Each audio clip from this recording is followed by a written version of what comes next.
messing me up. Let's go, yeah. I came up through these streets, now who's running the show? Me. Ha ha, he, yeah. We topping the bill now. Topping the bill now. Stacking the bills now. Stacking them. Came up through these streets, now who's running the show? Me. Ha ha, he, yeah. We topping the bill now.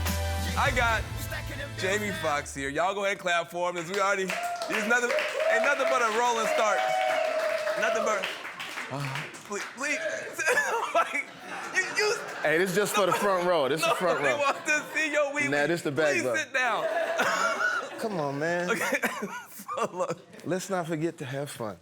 Okay, well, listen, we're about to have a good time. In fact, the whole point of Be Woke.Vote is we want to get folks like yourself to help us understand where we are. Yeah.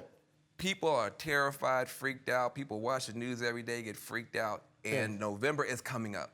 We're not sure people are actually focusing on November, and so what we're doing is trying to get some of our best minds on this situation, on this problem. I mean, you know, look, you're an actor, you're an Academy Award winner, you're a musician, you're a singer. Male dancer. A lot of people don't give me props. Fine, whatever you are. Yeah, all that. But I wanted to start with that because I think, you know, people don't know how much you care. Yeah, I care a lot. I mean, people don't know. And I'll watch you and I'll text you sometimes. Yes, I know I'll probably be out of hand, but so I'm glad you're doing this because we have to wake up in so many different things. I learned so much, you know, from my father, who was a Black history a teacher, but he would explain the desensitizing of a Black life. Like when I was talking to you about the lynchings. Yeah. See, when they made the postcards of the lynchings, there was a couple of things they were doing, not only documenting, but they were desensitizing you to death. Right. Like when those families would take their kids and they take a picnic basket and they go to a lynching and it's 300 people and they got food and they're watching Black men be killed and burned. That's to desensitize that 4-year-old, 5-year-old, 6-year-old. So by the time he's 30, he doesn't care what a Black person is. He doesn't care. So when he's watching something on the news about, I don't care. And then what does it do to us? We watch it so much, we start not to care. Look at us. When we see Black folks being killed, sometimes we start to think, well, that's our plight. It's what we're experiencing. Because you got to think about it. If those kids were 7, 8 years old, they grow up, have their kids. So now it gets passed down. It gets passed down. So my father would always say, I wish everyone could get a passport. I wish everybody in America get a passport. He said, because think about it. Even if you're white or Black, you stay on your block. True. You never leave your block. You go to church and what do you see? Only the people in your community. You go to white church. You don't see Blacks and whites going to church together. Everything we do is separate. And the only thing that you have to define someone that doesn't look like you is that. So when you're watching TV, what do you see? So all of the images and all the things, people changing the story. By the time you see that person, what are you? I used to do this joke called,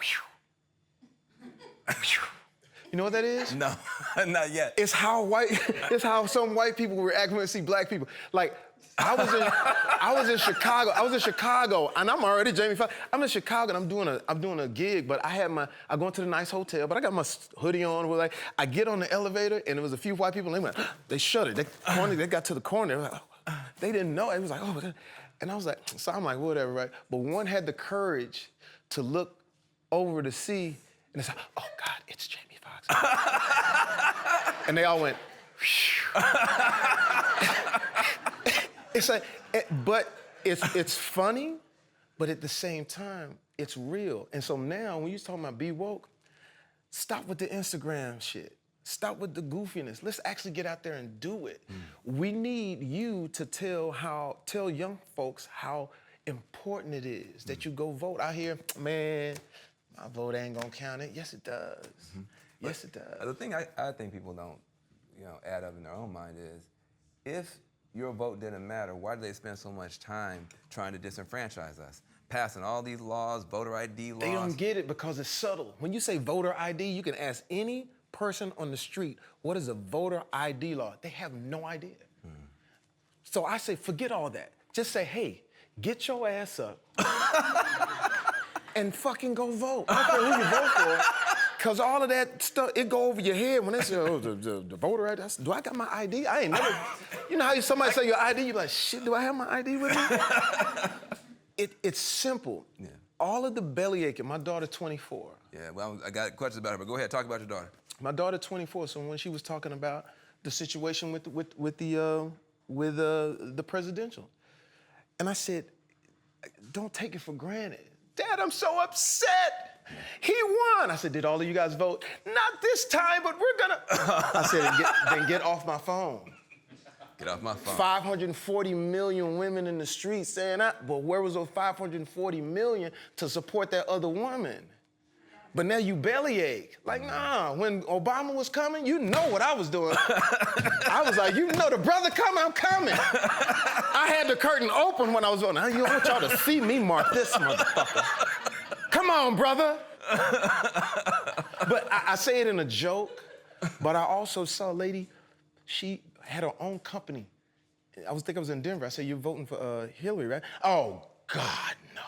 I said, what? No, she's a crook. I said, what did she do? I don't know, but it's all over the press. I said, well, what was it? And it was an email or something, or something about a chive and a vote. I don't know what, but she's evil. I said, okay, gee. I said, I thought since you were running your own company and you want to break the glass ceiling, that this was to be the person you'd embrace.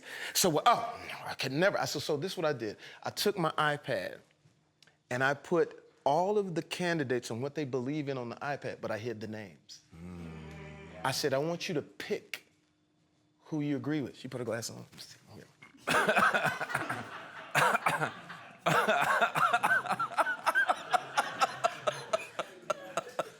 This one. I said, you want me to tell you who you picked? Oh, God, please, no. You picked Hillary Clinton. But what is that? What is that you can't get past that you basically allow? Now, my whole thing like this, the system works. We all talk about the voting system. Here's the thing, when the voting system doesn't work in your behalf, oh man, this shit fucked up. It's rigged. Nah, you know, just like we know, when we went out and supported who we want to support, it turns out your way. So and it's important that you do this because what they have to understand is things like Supreme Court justices, things like that, Donald Trump wasn't Donald Trump. Donald Trump was a way to get what you want done. That's why I would always say, like the Democrats, I said, sometimes you're too soft, you're too lackadaisical, you're too worried about it. Democrats are like R&B singers. They gotta sing lead. I gotta sing lead. Like, you never saw Obama with Clinton. They never come together. Think about it. You have all of these opportunities to come. I remember when Obama won, I thought, man, it'd be great if Obama, Bill Clinton, and all of the Democrats did a nice cover for Time magazine. No, R&B, I gotta have friends. Republicans, they sing in a choir. They don't necessarily sing in tune, but they sing loud, and they all know the words. It's all one song, and they sing that motherfucker, and they singing right now. So you can't be mad at their enthusiasm for what they want. You have to have the same enthusiasm, and you gotta stop being so, I just don't wanna say. You gotta see where it is. You gotta take the fight to the fight. Yeah. I love when they go high, we go low. I dig all that. Right. But sometimes you gotta kick them in the testicles. tie your hair up. Get your Vaseline. One thing I think you mentioned the whole thing about women not supporting Hillary Clinton. Yeah. One thing that brothers never got any appreciation for. 6 out of 10 white women basically voted for Donald Trump. Yeah. If you have 10 white women, 6 out of them voted for Trump. It's nothing right. That's what they want to do. But for all that they say about African-American men being sexist and patriarchal, which we are and still working on. That's what we do. Okay, I'm sorry. You take 10 black men, 10 black male voters, 9 out of 10 black male voters voted for Hillary Clinton. So black men were willing to put a white woman in the Oval Office when... that's a loaded sentence. Yeah, go ahead. Wait. Black men love them white women, don't they? No, I'm just kidding. No, I'm just kidding.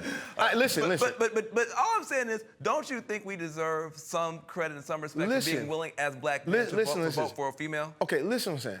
All the credits and all of that, great. Yes. At the end of the day, if you want a different candidate, there's certain things that we got to break. Let me ask you a question. Every person that voted for Donald Trump, are they racist?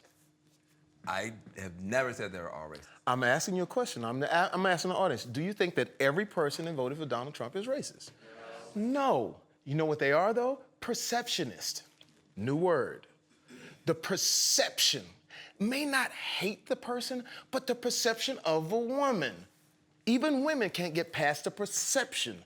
We graded Hillary Clinton on everything. Everything. I was doing it was all black women. I said, you voting for Hillary? Hell no. She can't get her man together. She can't get the country together. What? They was naming all the stuff and her clothes, I can't take it. One time she had on a kung fu outfit. And she did. She did. She had a kung fu outfit on, and it was 8 gold buttons and a high collar, and she had the shoes to go with it, and I did say, wow. And when I was watching her speak, my boy was sitting next to me going, yo, what's with the Bruce Lee outfit? And I said, I'm trying to hear the issues, bro. And now, we graded her on everything. One girl said, I said, you voting for Hillary? She's a Scorpio. I can't mess with no Scorpio. She said, a Scorpio? And she literally said, a Scorpio beat me out some money 2 years ago. I just can't fool with no Scorpio. It was the perception of her. And then you look at Donald Trump, the perception. White man, that funny hair, that long hair. He looked like a high school principal. You know what I'm saying? That big old wide tail. You kids, get to class, you blacks, you Mexicans. Archie Bunker-ish. He was a reality star. He did certain things that, it was just a perception of that. And even black people are guilty of perception sometimes against our own. Because I know I've done it. Because black people are nervous flyers. You ever see a black person get on a plane? Especially if they just first get, they assess everything. Is the wing where it's supposed? Because the wing got to be, it's who's flying. And we go in the cockpit, we look in the cockpit. The first thing we do is, who's flying it? If we see a black person, we need your, the first time I saw a black pilot, I literally said, hey man, what you doing? Hey, you better get up, man, before you hit something, man, and knock it out and man, get your ass out this. And he said, no, the pilot, I said, what, you okay? Cool. Man, I sat next to him for 15 minutes. I asked him every question, so how many hours you got? Cool. And then a woman sat next to him. I said, shit, we going down. We going down. Because the perception. But that same plane is storming outside. And you get on that plane, you see that white man with that salt and pepper hair? And them damn aviator shades, and that blonde forearm hair to do like that, and it come to a ridge right there. Fly this shit through a hurricane. Sully got us, y'all, Sully. It's a joke, but it's real. And until we break down perception, we'll never be able to make that step towards woman president, towards things that we just feel uncomfortable and we're afraid to say it out loud. You know why there was a lot of people at the inauguration? Because they didn't want to tell you how they voted. I was somewhere in Malibu, doing my thing. And the person who I thought was literally going to vote for Hillary accidentally said, well, we think Donald, and her husband said, Charlotte, Jesus. I said, what? They didn't want to tell you. So a lot of the stuff that we're belly aching about is because inside of us, we haven't gotten there yet.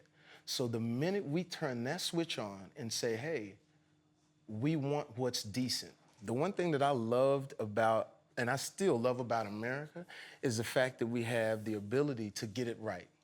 I call it the evolution of freedom. We eventually get it right. In situations like we're going through right now, the only thing that disheartens me is when it comes to my kids. When I see grown people talking that way in that position, it hurts the kids. Because being president, yeah, it's great. It makes you feel good if it's your guy. But the one thing you could count on was the moral compass. See, I'm a comic, so I can do whatever. But I could always look to the president to have him say, okay, he's gonna say and do the right things. Because my thing's like this, you already won. Right. You scored the touchdown. Yeah. But you dancing in the end zone like a mob. Like 3 weeks later. Yeah, so it's sort of, that's the disheartening part, and that's where I think not only do we vote, but we put pressure on the people that are supposed to be doing it. You put pressure on the Republicans and the Democrats and the people that are supposed to be holding people in check, be like, yo, man, we can't destroy it like that. Yeah, the economy ticked up a little bit. And that's fantastic. But also, you can look at President Obama and say he took it from 16 to 8. Right. You took it from 8 to 6 or 5. Obama just didn't dance in the end zone as much. But here's what I say. Say the economy is doing a little better, but you rip us apart. You rip us apart to where we can't even have a conversation with people right now. That's right. When you go out right now, everybody's like this right now. And it's unnecessary. And that's what we have to understand, that, yo, what can you do to actually heal it a little bit? Well, let's talk about that, because I've said many times, you know, the economy coming up, a society coming apart.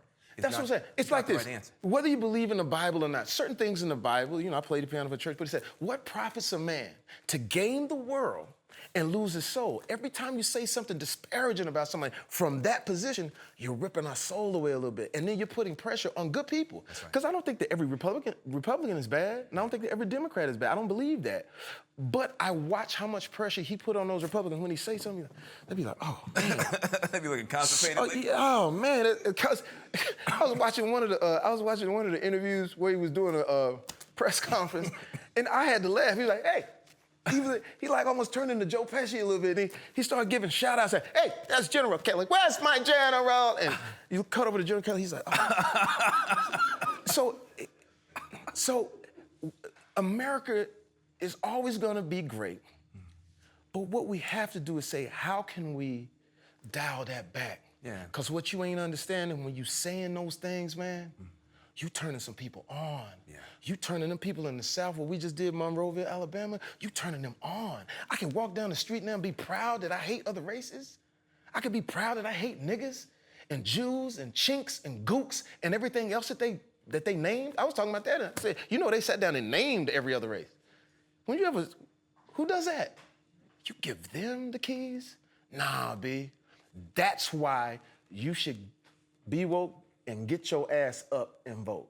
Because those are the things that if we don't stand up to that, who knows what's coming next? Yeah, and we can't survive that way. And all these kids, these people that are 19, 20 and dealing with what they dealing with, we gotta be responsible. Listen, I'm 50, about to be 51. I know I don't look it. Look at the sister right there. Oh my God, Jamie is in the gym. Okay. Black don't cry. No, but me and Puff and all of us, we came through at a time where it was done for us. Our parents sort of paved the way through civil rights. So when we came through, we didn't have the things that the kids are dealing with now, to look on social media and see some of the things that are ripping us apart. And so that's why we gotta do it. We have to pick up and say, hey man, whether it's Republican, whether it's Democrat, whether it's independent, let's just be respectful. Absolutely. And like I said, the only way you get that is to get out there and let your voice be heard. One thing I always say to people all the time is, we need Republicans and we need Democrats. Exactly. If all Republicans going to go off the rails, if all Democrats will go off the rails. We need each. I've never seen a bird fly with only a left wing or only a right wing. A bird needs 2 wings to fly. Exactly. But that said, we need to vote for better Republicans if you're a Republican, and vote for better Democrats if you're a Democrat. I just want to come back. You said something about having a daughter that's 24. Yeah. Before we get out of here, you know, she's doing very, very well. Yeah. Corrine Fox. She's with you on Beat Shazam. She's going to be in a movie that you're directing. What's the name of the movie? All-Star Weekend. All-Star Weekend. It's about two guys. One guy loves LeBron, the other one loves Steph Curry, and they're just trying to get to the All-Star game. Yeah. Mad funny. Yeah. So I mean, you got real. She's coming on. Yeah. Different generation though. Different generation. Different challenges, whatever. When you talk to her and her friends, they're all excited, whatever. Do you feel that they are going to step it up this time? I actually do. I gotta commend the young folk. Talk about it. And the reason that I commend young folk, like say in the situation of now, we live in a world where there's social media. Yeah. Police shoots and kills black man Right. in front of his kid, right? The young folk stood up. My daughter, who was, God bless, she grew up in a very controlled, safe neighborhood. She called me from her on her phone and said, "Dad, I'm marching." I said, "Where you at?" "I'm in the street." I said, "For what?" "Ferguson. I'm in the street." All these different Trayvon, I'm in the street. So the young folks, we got to kind of, because we kind of fell asleep. Yeah. Look at us. Yeah. Look at all the guys my age. I don't want to get into that. My money.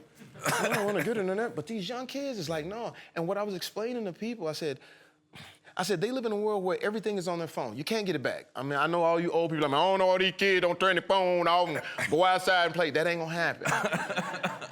But here's what's interesting when we're talking about those things. When I talked to her, I said, "Corinne, I'm glad that you're standing up. Now I can give you the tools to help you talk to them." Mayor Nutter, like say for instance the police thing. Mayor Nutter of Philadelphia asked me one day, "Could you come speak to the police?" I said, "Yeah, but let me talk to the hood first." That's right.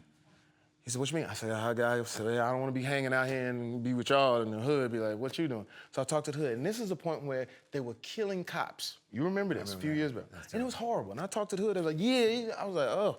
So I went back to the mayor, I said, "Hey, you got a situation, but what I think you should do is change the perception. Go find the most white cop you can find. Have him go into the poorest black neighborhood. Get a kid that's 6, 7, 8 years old, throw a picnic for him." He said, "Well, what's that gonna do?" "I'm trying to change the perception, trying to change the narrative. Because if we could see different narratives, if that kid could see that cop differently, then things may change as that kid gets older." I said, because right now what's happening once we're on this and you see that cop shoot that man in front of that kid, there's no way you can't feel something about that. And regardless of what they say about black on black, whatever, you can't get that out of your head. Now, what happens? A young black kid sees that, 19-year-old kid, he's watching that. What is he doing? He's Feelings. Now, white cop, he's on his, sees that black kid on how he's reacting. Now what happens? Once they run into each other, what? It's all bad. So I told her, I said, we have the tools. We can help in every aspect. But I love the fact that you guys have taken it upon yourselves. And we give millennials a lot of shit. But the one thing they did do is that they say, hey, we ain't standing for it. So we gotta back them. Yep. We gotta keep them energized. We gotta keep them engaged. And there it is. Now, look, man, I love everything you said, and I feel inspired by the young people. If we can get them to march on into the voting booth and then keep on marching and doing other stuff, I think it's going to be great. Listen, I appreciate you. I love you. Man, love you. This is I'm gonna see if I can close it. You do your thing. You do your thing. I know, because I know nothing bad gonna happen to me. Here we go. All right. So, honored to have you here. Jamie Foxx is another episode, another installment of Be Woke.Vote. I'm Van Jones with the messy truth. We'll see you next time. Great. Swag it out, man. Be like me. Be woke. Vote.